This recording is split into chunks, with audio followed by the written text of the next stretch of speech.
first started spending a lot of time with my wife, Wendy, I quickly learned that she has a very tender heart. It doesn't take much for the tears to get started for her. I mean, she can get weepy over a 30-second television commercial. Or sometimes we'll be watching a movie on television or something, and it will be one of those really, I would call them sappy movies, you know what I mean? One of those really so sweet that it makes me want to throw up. and then I'll hear a little, and I'll look over, the tears will be rolling down her face. It's one of the things I love about her. And it reminds me of, especially here on Easter, of the family that was watching a movie of the life of Jesus on television together. And the 6-year-old daughter in this family was deeply engaged and moved as the film realistically portrayed Jesus' crucifixion and death. Tears ran down the little girl's cheeks as they took Jesus from the cross and laid his body in a borrowed tomb. And she watched as a guard was set and a big stone rolled in front of the tomb. And suddenly a big smile broke upon her face. She walked and she bounced up on the arm of the chair and she said with great anticipation, "Now the good part comes." Well, today we get to celebrate the good part, don't we? For a preacher, it doesn't get any better than this. I mean, it's so much more than the fact that the church is fuller than it usually is. And I love that, don't get me wrong. But even better than that, I have the privilege to announce to you and to say to you, as I have for the last 30 years to different congregations, Christ is risen. And to hear you repeat after that, saying, Christ is risen indeed. I've been doing that, like I said, for this is the 31st year I do it. It never gets old, brothers and sisters. This is the good part. I read some time ago of a church school teacher who was working with the other teachers to put together an Easter pageant that they wanted to perform just like our children did a little bit ago. And when it came time to assign parts, some children wanted to be soldiers, others wanted to be women at the tomb, still others one of the disciples. Some maybe wanted to be the criminals on the cross. Not very many wanted to be Jesus, understandably. But one little boy told the teacher that what he really wanted to be, the part he really wanted to play was the stone that was rolled in front of the tomb. And she was curious. She says, "You don't want a speaking part?" And he said, no, I want to be the stone. The teacher asked him, "Well, why? Why do you want to be a stone?" He said, "Because it will feel so good to let Jesus out of the tomb." Sometimes we hear people say things, "Oh, I would love to have been a fly on the wall for that event." I don't know about that. I've never wanted to be a fly, especially since flies can't hear. But if some people want to be flies, well, this little boy wanted to be a stone. And who couldn't blame him? Because, again, this is the good part. And we all want to find a way to get involved in that. Have you ever wondered about that stone? To be honest, I don't suppose I should say that until I really began putting this sermon together, I never really thought that much about the stone. A stone is a stone is a stone. No big deal. Except in this case, this stone was a big deal. Not only was it a big stone, probably weighed several hundred pounds, certainly too big for Mary to roll out of the way by herself. But even more, This is the stone that was rolled away by some mysterious force. It doesn't tell us how it was rolled away or who rolled it away, but it was rolled away to reveal the empty tomb. At some point, it hit me. I asked myself, well, why was the stone there in the first place? And the answer is that it was there to keep people from getting in or out. Right? To keep people from getting in or out. This stone, in some ways, it said, stop. But we know the good part, don't we? And suddenly there is a sermon in that stone. And that sermon is that whenever we find ourselves in a situation where there seems to be a giant stone in front of us, Easter tells us that when circumstances seem to be saying stop, God says go. Because God is in the business of rolling stones. He was back then and He still is now.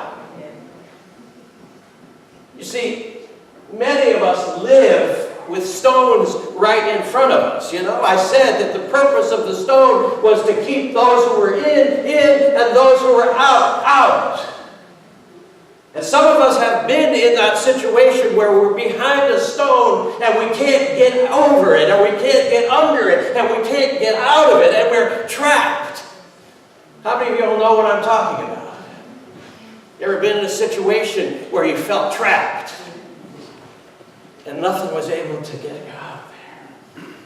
Now, Jesus is still in the stone rolling business. And then the other side, how many of us, I bet you, I know that some of you all know what I'm talking about this, you felt locked out of something. You remember, it's the stone to keep people from going out, but it's also stones that keep people from coming in. Now, how many of you know that this world is set up in such a way that powerful people like to lock less powerful people out of situations that they are in? And it's that same power of Easter that has compelled people throughout the centuries to stand up for justice and say, let my people in! Roll away the stone. Either way, whether we're trapped in or we're locked out, God is still in the stone rolling business. See, the good news is that if that stone in front of Jesus' tomb, if it was moved, if the tomb is empty, if Jesus is really resurrection, then that means that anything can happen. Amen? Amen. Nothing is impossible after that. The stone said, stop. God said, no, go. If God could roll that stone away back then, God can do it today. God still rolls away the stones that are keeping us stuck inside a problem. God still rolls away the stones that keep us out of fulfilling our destiny as human beings. God still rolls away stones. Now notice that I said a word a few moments ago. That word I said was if. If the tomb is empty. If the stone was truly rolled away. That makes all the difference in the world. Anything can happen.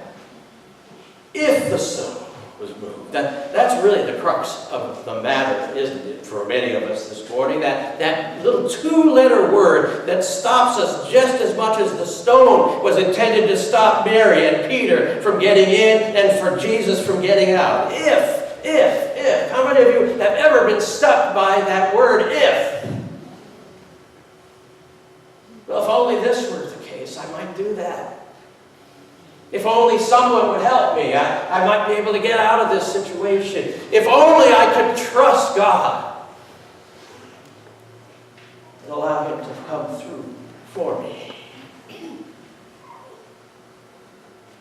And I suspect that for many of us here this morning, whether we are regular churchgoers or those who join us once or twice a year for the really big holidays, we have this question in our mind: am I really expected to believe that someone can come back from the dead?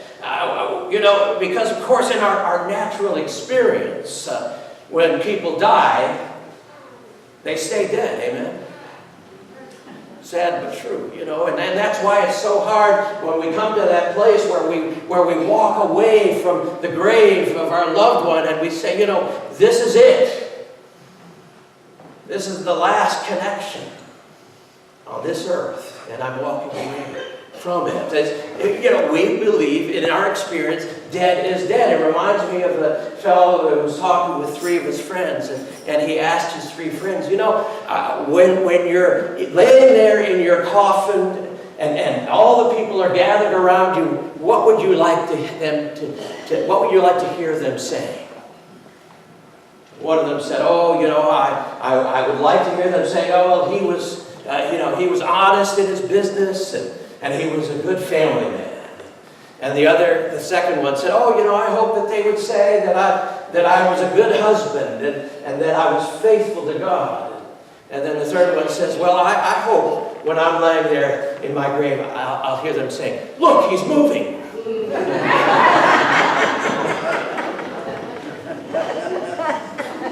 But it doesn't work that way. Dead is dead. And Easter kind of flies in the face of that. And I have to tell you, there are times when I say, oh no, I'm not sure I can believe that. And if you're honest with yourself, I wouldn't be surprised if there's some of y'all who would say the same thing. That yeah, if it happened, that's great. So the first thing I want us to understand about this is that the resurrection has always been difficult to accept. It was never easy for anybody. If you think that it's easy to believe that, you haven't been paying much attention. Because none of them, even in the first century, believed that. This isn't a matter of, well, you know, they were pre-scientific and they believed things that we are too sophisticated to believe. No, they didn't believe it either. Look at Mary. When she saw the empty tomb, her first thought wasn't, and who can blame her? Oh, well, Jesus is resurrected.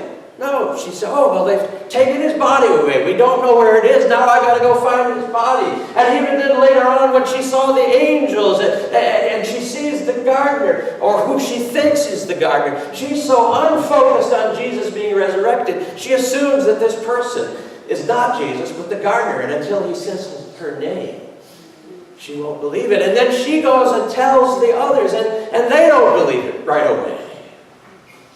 You remember what happens right after that? We heard about where Jesus was in a little room, or no, not Jesus, but the disciples, the followers of Jesus, they come and they huddle together in a little room for fear of what's happening around them. And it's only when Jesus comes into that room and they say, oh my gosh, he's alive. No, it's never been easy to believe. It took a while for the disciples to believe it. It took much more irrefutable proof than I can give you for them to believe it.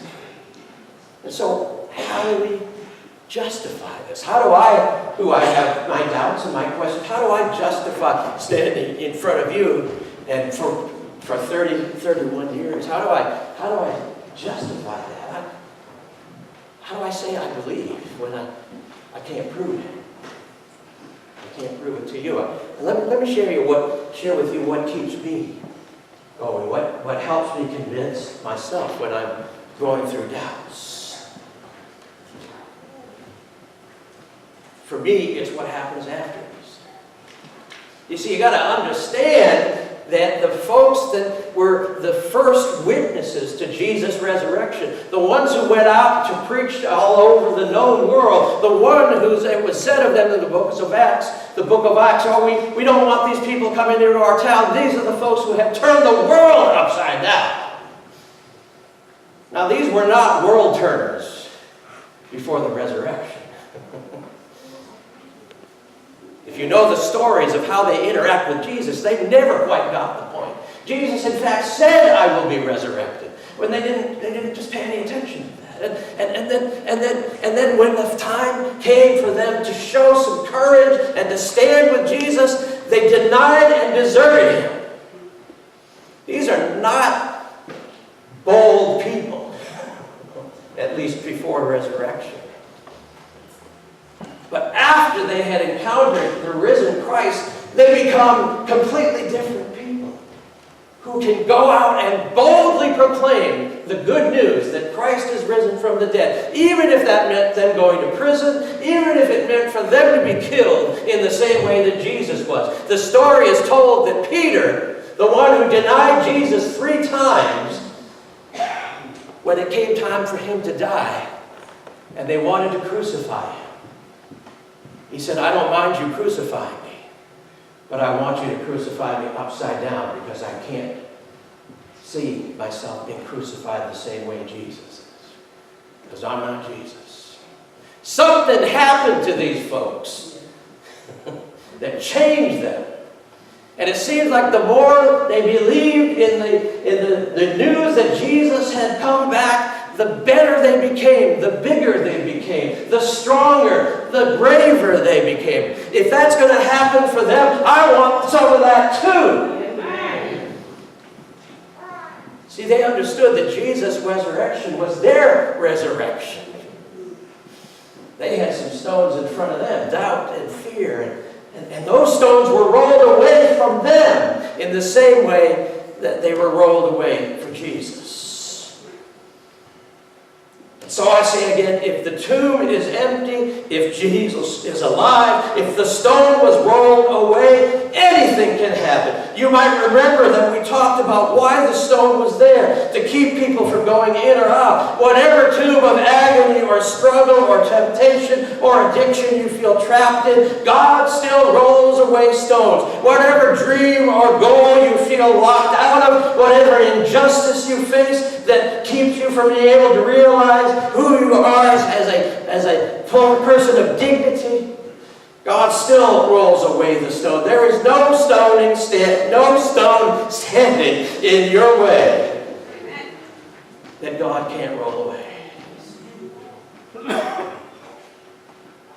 He can roll away the biggest stone in your life like it was nothing. Does your stone have a name? Maybe your stone is named guilt. Something you have done or failed to do has you trapped in a tomb of regret and despair. Only you and God know the burdens of guilt that you carry around with you. The first followers of Jesus had some guilt. They had denied and abandoned Jesus. But somehow Easter came and that stone of guilt was rolled away. Is your stone named guilt? Lord, come again and roll away the stone. Or maybe your stone is named fear. The first disciples felt fear. We talked about them being huddled together after Jesus' death, cowering behind closed doors. But Easter happened and rolled away the stone of fear, too, opening the door to fearless faith that changed the world. Is your stone named fear? Lord, come again and roll away the stone. Maybe your stone is named weakness. Something maybe has taken a control of you that will not let loose, and under your own power, you don't have the strength to pull away from it or to roll it away. And yes, the followers of Jesus felt helpless and hopeless too, but Easter came with enough power to roll away that stone, and the disciples were set free. Is your stone named weakness? Lord, come again and roll away the stone. Your stone may have many names. And you may have tried to roll it away time after time under your own power, only to realize that it's too big for you to move it an inch. But the good news on this resurrection morning is that God wants to help you roll away your stone. He's more than able. He's a way maker. He's a problem fixer. He wants to be your doctor, your lawyer, your healer, your banker, your counselor, your mother, your father. He wants to be everything to you. Including the one who rolls the stones away. This is the good part. Lord, roll away the stone again. Oh, somebody ought to say amen. Amen. And here's the funny thing.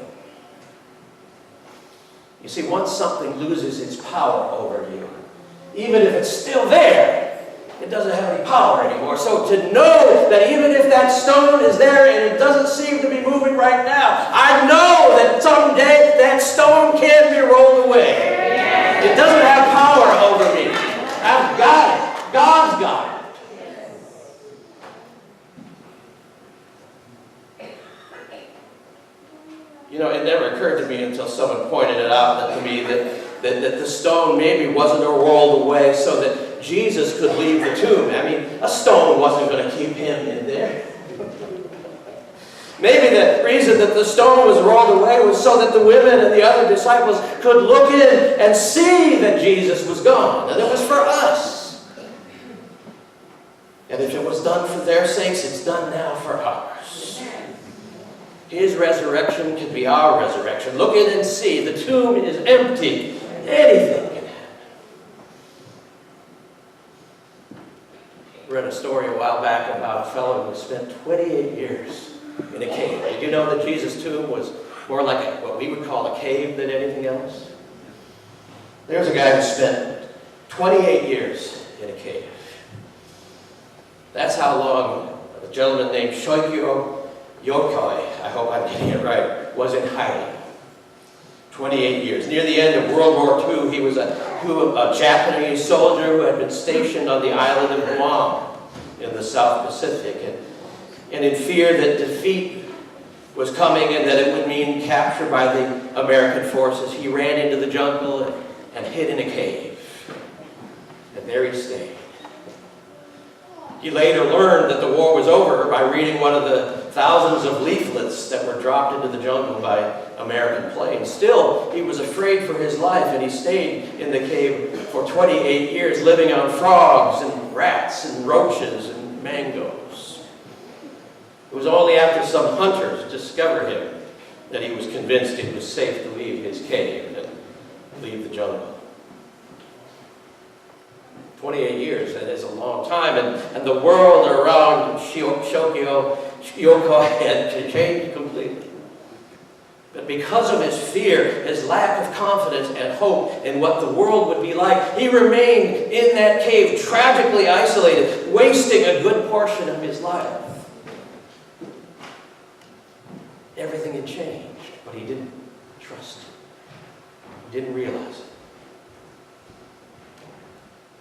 I don't want that to be true for me or for any of you. See, everything's changed.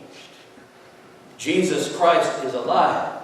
Death has been defeated. The war with sin and the punishment of death is over. And we have won. Everything has changed. The stone has been rolled away. And that means it's safe to come out of our caves. Amen. Amen.